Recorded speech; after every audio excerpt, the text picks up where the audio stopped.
ए set को छोड़ के जो यूनिवर्सल सेट का पार्ट जो बच गया ना वो सारा कॉम्प्लीमेंट में चला जाएगा। मतलब इस ए सेट को छोड़ के ये जो बाहर से जितना भी हमें दिख रहा है ना यूनिवर्सल सेट का पार्ट वो सारा ही किसके अंदर चला जाएगा, ए कॉम्प्लीमेंट के अंदर। इसको एक एग्जांपल से समझा देती हूँ। सॉरी,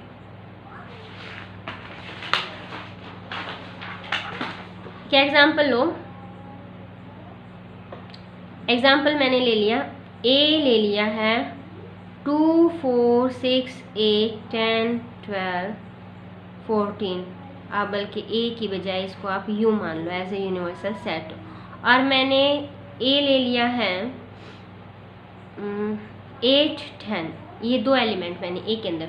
इसकी फिगर कुछ इस तरीके से बनेगी, ये ए सेट हो गया, इसके अंदर सिर्फ दो ही एलिमेंट है 8 और 10, जो बाकी बच गई 2 4 6 12 एंड 14, ये इसके ये एलिमेंट हो गए। ठीक है बेटा, तो 8 और 10 तो ए के एलिमेंट हो गए। अब मुझे निकालना है ए कॉम्प्लीमेंट। ए कॉम्प्लीमेंट क्या हो गया, यूनिवर्सल माइनस ए, यूनिवर्सल माइनस ए, मतलब यूनिवर्सल में से ए का पार्ट माइनस करना है। तो यूनिवर्सल में से ए का पार्ट माइनस करना है तो ये हमारा पूरा ही आ जाएगा, और पूरा आ जाएगा तो इसका मतलब क्या हो गया, ए कॉम्प्लीमेंट हमारा हो गया 2 4 6 12 14, दैट इज ए कॉम्प्लीमेंट। ठीक है, बिल्कुल बेसिक सा क्वेश्चन मैंने यहाँ लिखा है, और इसको हम पहले वेन डायग्राम से ही शो करेंगे। वेन डायग्राम से आपका जो सेट थ्योरी है वो बिल्कुल ईजी लगेगी और आपको अच्छे से समझ भी आएगी। ए और बी दो सेट दे रखे हैं भाई, किस तरीके के सेट है, हमने 3 कंडीशंस पढ़ी थी, या तो कुछ पार्ट कॉमन है, या फिर डिसजॉइंट सेट्स है, या फिर ए बी का सबसेट है। ए इस तरीके से हमने कुछ पढ़ा था। तो वो कह रहा है कि किस तरीके के सेट है, कि such that A is proper subset of B, जो ए है वो प्रॉपरली कंटेन है किसके अंदर, बी, जिसकी तरफ ये ओपन होता है वो बड़ा सेट होता है। तो हमने ये बना लिया भाई यूनिवर्सल, रेक्टेंगुलर बॉक्स को हम एज ए यूनिवर्सल सेट कहेंगे, और ए सबसेट है मतलब बी बाहर है हमारा और ए उसके अंदर है। ये बात आपको समझ आई कि ए बी क्या है, हमारा बड़ा सेट है, ए प्रॉपर सबसेट है। तो अब ध्यान से देखना बेटा, इसने फर्स्ट में पूछा ए इंटरसेक्शन बी, इस सिंबल को क्या बोलेंगे हम, इंटरसेक्शन, इंटरसेक्शन। और इंटरसेक्शन का मतलब common part of A and B, common part of A and B. अभी पीछे करके आए थे, तो अब ए और बी का कॉमन पार्ट तो सिर्फ ए है, तो यहाँ से ए इंटरसेक्शन बी क्या आ गया, छोटा सेट जो ए है। ठीक है बेटा, अब दूसरे इसमें करेंगे तो ए यूनियन बी, यूनियन का मतलब तो कॉम्बिनेशन ऑफ ऑल एलिमेंट्स, दोनों के एलिमेंट्स आने, दोनों के आने, तो ए के तो सारे आने हैं, जो बी के इधर उधर बच गए वो भी आने, मतलब बी पूरा आना है। तो यूनियन में तो आ गया बड़ा सेट और इंटरसेक्शन में आ गया छोटा सेट, क्योंकि इंटरसेक्शन में तो हमने लेना है कॉमन पार्ट और यूनियन में लेना है हमने होल, मतलब दोनों के कॉमन है वो एक बार लिख देंगे एलिमेंट्स, और दोनों के एलिमेंट्स लिखे जाएंगे, मतलब बड़ा पार्ट क्या हो गया, यूनियन के अंदर हो गया। एक क्वेश्चन दे रखा बेटा हमें, ये हम इसी पे अपने सारे पार्ट्स जो हमने पीछे सीखे हैं वो कर लेते हैं। ए दे दिया 1 2 3 4 5, बी दे दिया 4 5 6 7 8, सी दे दिया 7 8 9 10 11, और डी दे दिया 10 11 12 13 एंड 14। तो ए यूनियन बी मतलब बड़ा सेट है हमारा। ठीक है, बड़ा सेट मतलब जो कॉमन पार्ट है वो तो हमें एक बार लिखना है और सारे ही एलिमेंट इसके लिखने हैं हमें।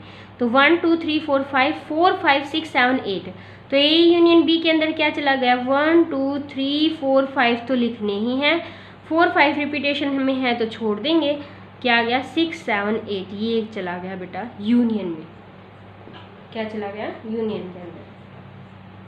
अब इन दोनों का इंटरसेक्शन भी लिख रखा है, ए इंटरसेक्शन बी, मैं इसको ऊपर लिख देती हूँ यहाँ पे, ए इंटरसेक्शन बी मतलब इंटरसेक्शन मतलब कॉमन पार्ट, और कॉमन पार्ट तो 4 5 और 4 5 है, तो ये चला गया 4 5 इंटरसेक्शन के अंदर। ठीक है, फिर तीनों की ही यूनियन आ गई, ए यूनियन बी, देखो ए यूनियन बी हमने निकाल दिया, इसकी यूनियन करनी है सी के साथ, तो ए यूनियन बी तो लिखूँ मैं पहले और उसकी यूनियन सी के साथ कर देते हैं, 7 8 रिपीटेशन में आ गए, 9 10 11 ऐड हो जाएंगे इसके अंदर, तो क्या 1 2 3 4 5 6 7 8 7 8 बेटा इसमें भी थे और इसमें भी, तो रिपीटेशन नहीं करेंगे। 9 10 एंड 11 ये तीनों की ही यूनियन आ गई। ठीक है, अब बात आई तीनों की इंटरसेक्शन करने की। ध्यान से देखना, अगर मेरा यहाँ पे भी ऐसे ही होता है, तीनों की इंटरसेक्शन करनी होती, तो ए इंटरसेक्शन बी कितनी होगी 4 5।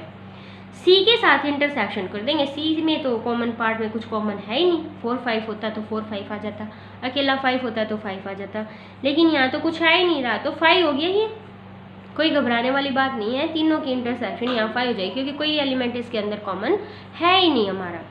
ए माइनस बी मतलब ए का सारा पार्ट जो बी में कॉमन है ना, जो बी का और ए का कॉमन पार्ट है वो काट देंगे, तो ए का सारा पार्ट ये सारा लिख दिया। बी के साथ कॉमन साझेदारी किस में है 4 5 में, 4 5 को भी हटा दें, ले भी तू ही रख, तो क्या आ गया ए माइनस बी में 1 2 3। और इसको बाय वेन डायग्राम भी एक बार देख लेते हैं।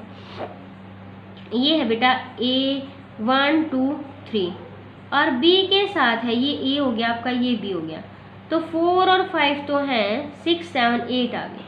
तो ए माइनस बी हम क्या करके आए थे, ये वाला पार्ट करके आए थे, तो ए माइनस बी में 1 2 3 चला गया। ऐसे ही अगर वो बी माइनस ए निकलवाए, ध्यान से देखो बी माइनस ए कह रहा है, तो 6 7 8 चले जाएंगे। ठीक है बेटा, मेरे ख्याल से आपको समझ आ गया। बी माइनस ए भी हमने निकाल दिया यहाँ पे। ऐसे ही आप सी माइनस डी भी निकाल सकते हो, सी के सारे पार्ट, लेकिन जो डी के साथ कॉमन है वो हटा देंगे, बी 7 8 9 रह जाएगा, सीधा सीधा सा। ठीक है, अब ए इंटरसेक्शन बी भी हमने निकाल लिया ऊपर, बी इंटरसेक्शन सी, बी और सी के अंदर कॉमन क्या है 7 और 8, तो 7 और 8 आ जाएंगे इसके कॉमन पार्ट। अब एक रह गया आपका सिमेट्रिक डिफरेंस का, इसी में हम सिमेट्रिक डिफरेंस भी कर लेते हैं बेटा, A symmetric difference of B. तो हमने क्या पढ़ा था यहाँ पे, A minus B union B minus A, यही सिमेट्रिक डिफरेंस के अंदर किया था। या फिर इसको आप ऐसे लिख दो कि ए यूनियन बी में से मुझे तो माइनस करना है भाई A intersection B, A union B में से ए इंटरसेक्शन बी माइनस कर देंगे तो मेरा ऊपर वाला ही आ जाएगा। ठीक है, क्या समझ आया आपको, ए यूनियन बी। तो ये हो गया A union B. A union B हमारे पास क्या हो गया, निकाला था ए यूनियन बी ये रहा, और ए इंटरसेक्शन बी क्या हो गया 4 और 5, तो माइनस कर देंगे, तो ये आ गया 1 2 3 6 7 8, 4 5 इसमें से हमने हटा दिया, तो ये ए सिमेट्रिक डिफरेंस ऑफ बी आ गया। जो हमने लास्ट जो टर्म सीखी थी बेटा वो हमने क्वेश्चंस पे कर ली। आप चाहो तो इसको साथ साथ वेन डायग्राम समझ के भी कर सकते हो, या फिर 2-4 जो क्वेश्चन है वो आप डायरेक्ट ऐसे भी कर सकते हो। ये क्वेश्चन करने से क्या होगा, आपकी यूनियन इंटरसेक्शन माइनस जो डिफरेंस है उसकी ये सभी प्रॉपर्टीज़ लर्न हो जाएंगी। और अगर यहाँ पे यूनिवर्सल सेट दे रखा होता तो वो आपसे कॉम्प्लीमेंट भी पूछ लेता, तो जब भी वो कॉम्प्लीमेंट पूछेगा तो यूनिवर्सल सेट तो दिया ही होगा। जैसे हम एज ए एग्जाम्पल ले लेते हैं, किया भी था, ये एग्जाम्पल ले लिया हमने कि भाई ये सेट है, यहाँ हमने काउंटिंग कर दी 1 से लेके, इसके अंदर सिर्फ 3 और 4 को घुसाया है, मतलब यूनिवर्सल सेट के अंदर हमारे पास होगी 1 2 3 अप टू 10 तक काउंटिंग होगी। और ए जो सेट ले लिया हमने उसमें सिर्फ 3 और 4 है, तो अगर मान लो ए कॉम्प्लीमेंट निकालना है तो क्या हो जाएगा, यू माइनस ए लिख सकते हो आप उसको, क्योंकि ये बाहर वाला पार्ट है ना और ये सारा यू माइनस ए में ही जा रहा है। तो यहाँ से हो गया 1 2 5 3 4 काट दिया, 5 6 7 8 9 and 10, that is your A complement. I hope all of you are understand. मैं आपको एक्सरसाइज की पिक भेज दूंगी, तो आप इस एक्सरसाइज को खूब ही ध्यान से करना, that is the main basic part of the sets. And ये जो है ना बेटा आधार है आपका, बेस है ये, इसके बगैर फिर यूँ समझ लो 11th में बहुत सारे टर्म्स में ये यूज़ होना है। ठीक है, तो पिक भेज रही हूँ मैं इसकी, इसको करना। Thank you, have a nice day.